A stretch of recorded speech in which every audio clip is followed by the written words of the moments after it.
Это самолет. Ты уверена? Блять, а куда он падает-то?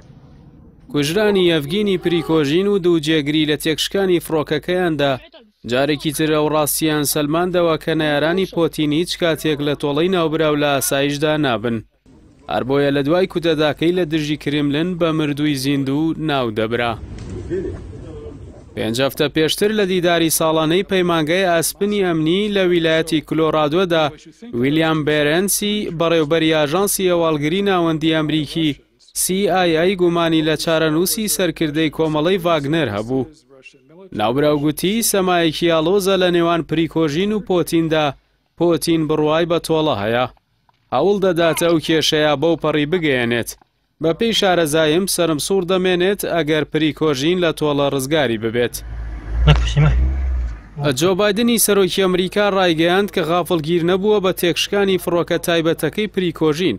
شتی زۆر کەم لە رووسیادا ڕوودەدات کە سەرۆکی رووسیا ڤلادیمیر پۆتینی لە پشتەوە نەبێت.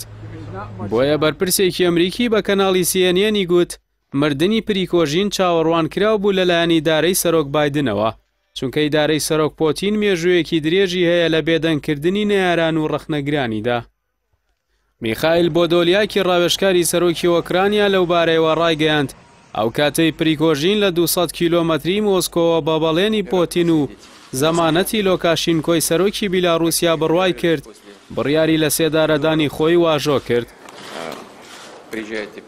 بۆدۆلیا کە ئاماژەی بەو زەمانەتە کرد کە سەرۆکی بیلاڕووسیا بە ڤاگنەر و پریکۆژینیدا کە کرملن بە دوواداچوون ناکات بۆ گروپەکەی گەر لە چوونیان بۆ مۆسکۆ پاشگەز ببنەوە. تمپێراتورە +50. Всё как мы любим. دوا دەرکەوتنی پریکۆژینە و ڤیددیۆیە بوو کە 2 ڕۆژبەر لە کەوتنە خوارەوەی لە پێگەی خۆی بڵاوی کردەوە لە وڵاتی مالی کە ئاماژە بوو بە چالاکیان لە وڵاتی ئەفریقیادا و پەیوەندیان لەگەڵ رووسیادا، چونکە ڤاگنەر بە و پێی لە دەرەوەی هێزە چەکدارەکانی رووسیاوە بوون، بەڵام دەستی رووسیا بوون لە چەندین وڵاتی خۆرەڵاتی ناوەڕاست و ئەفریقیادا و دەسەڵاتی ئەو وڵاتیان بۆ وڵاتانی جیهان دەگەڕاندەوە. پۆتین لە دوای هەڵگەڕانەوەی پریکۆژین بە دوای جێگرەوەی ناوبراوە بوو.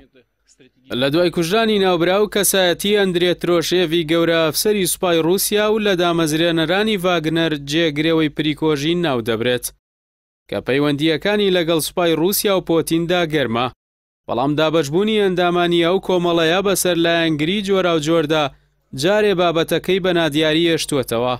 رووسیاش دەیەوێت بە ئارامی مامەڵە لەگەڵ دۆخەکەدا بکات. Так как мало кто работает. К ним с глубочайшим уважением.